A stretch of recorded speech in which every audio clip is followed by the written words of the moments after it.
Right, I'm hoping that the next video I can do will be from the bicycle itself. I'm in France. I've just cycled down from Cherbourg, and this pathway goes all the way from Cherbourg south, then goes west to Mont Saint-Michel. I think it must be maybe 300 kilometers or something like that. It's not a direct route. You follow rivers, you follow canals. Also, now this is the old railway line. Sometimes they go on for about 70 miles, and this is one of the simplest voies verts, greenways, with very little incline and very little going downhill, so it's really simple. I just thought by doing this type of travelling on a bike that it would make a little bit of a difference as to how I can present this type of information to people, and might make them listen more, or might make them listen more. There's a road here, so you're going to get a car coming past, but basically these are traffic free, just horses, cyclists and walkers. Okay, so I just want to describe 6 people.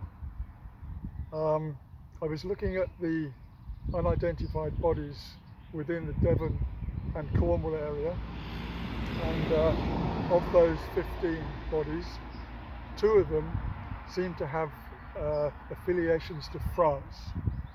So I then thought, well, why don't I just look at the rest of the south coast of England and see if there's any more of these unidentified bodies with affiliations to France. So I've got 6. They're all male. They're all white European. The first gentleman that was found was in 1969. His body was found in the water near Whith in Cornwall. He was wearing, all his clothing was marked with French labels. He had a penknife on him, automatic watch. He had a sailing smock, and it's sort of, if one was to make some sort of assumption, you might assume that he was a French sailor. Perhaps fell overboard, ended up on the south coast of the UK. Who knows? The second guy is in 1970, and this gentleman was found in the sea off Devon. He was picked up by a Russian trawler. Again, he had French-made labels on all his clothing. He also had smocks, rubber shorts, gloves, and the old tight bits around the ankles down here. Size gross 44. It's thought that he may well have been a seaman, a fisherman, fallen overboard, ended up on the southern coast of the UK. So that was in 1970. Both of these guys were thought to be between 35 and 45 years old.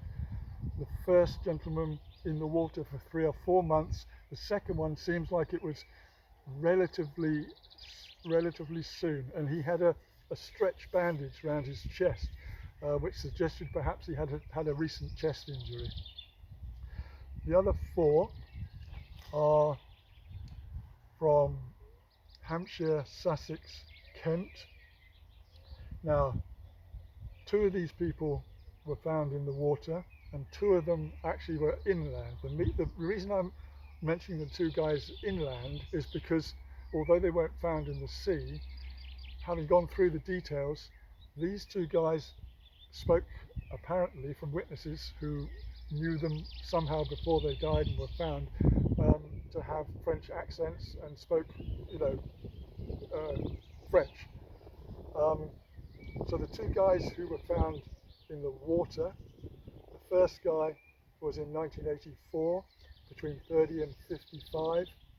He had a moustache, he had open sandals, and again, fisherman's outfit. He had 2 watches on him, one with English time and one with French time. And this gentleman was found between Boulogne and Dover. He had been in the water perhaps for between 2 and 3 weeks, and believed to be a fisherman. The next guy was pulled from Ramsgate Harbour. They reckon he'd been in there for 1 week. Now, 13th of September 2013. The reason that one picks this gentleman out is not because he's French, but because all of his clothing had French labels on it, but he had euros on him and 2 mobile phones wrapped up in plastic, which, if you think about the migrant crossings, is a pretty typical thing for these guys to have done. So although one's including him in the French side of things, it's not suggesting he was French, but may well have lived over there for quite some time. He had euros on him as well, and was making his way on one of these boats back in 2013, potentially fell overboard. White European, so not sort of Asian, not Middle Eastern perhaps, but maybe, I don't know, Yugoslavian, Ukrainian, one of the whiter skinned sort of people. Then there's the 2 guys that were found inland.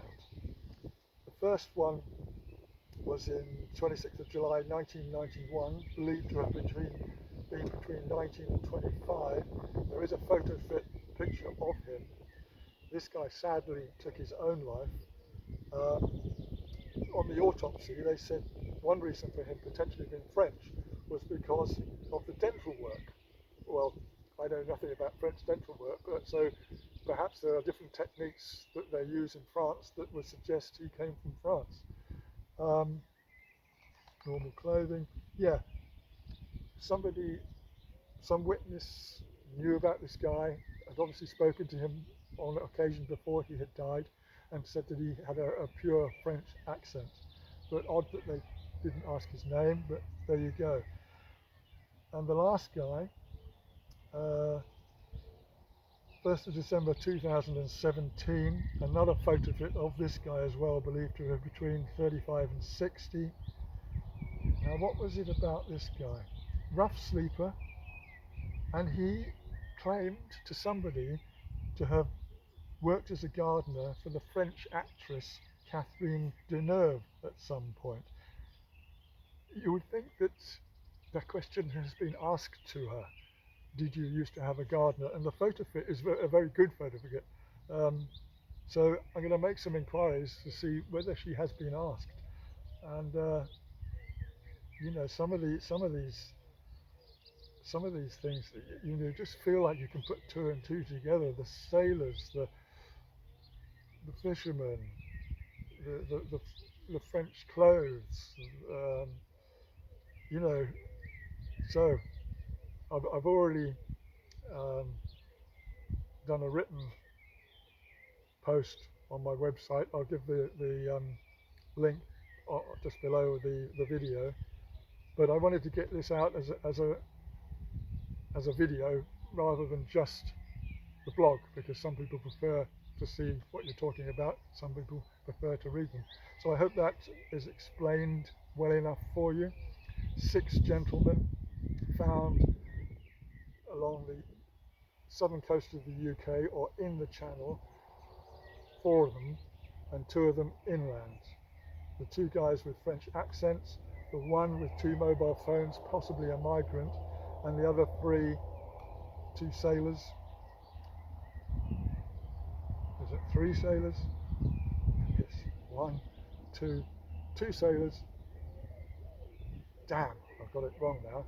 2 fishermen, 1 sailor, 1 potential migrant, and 2 French people. There you go.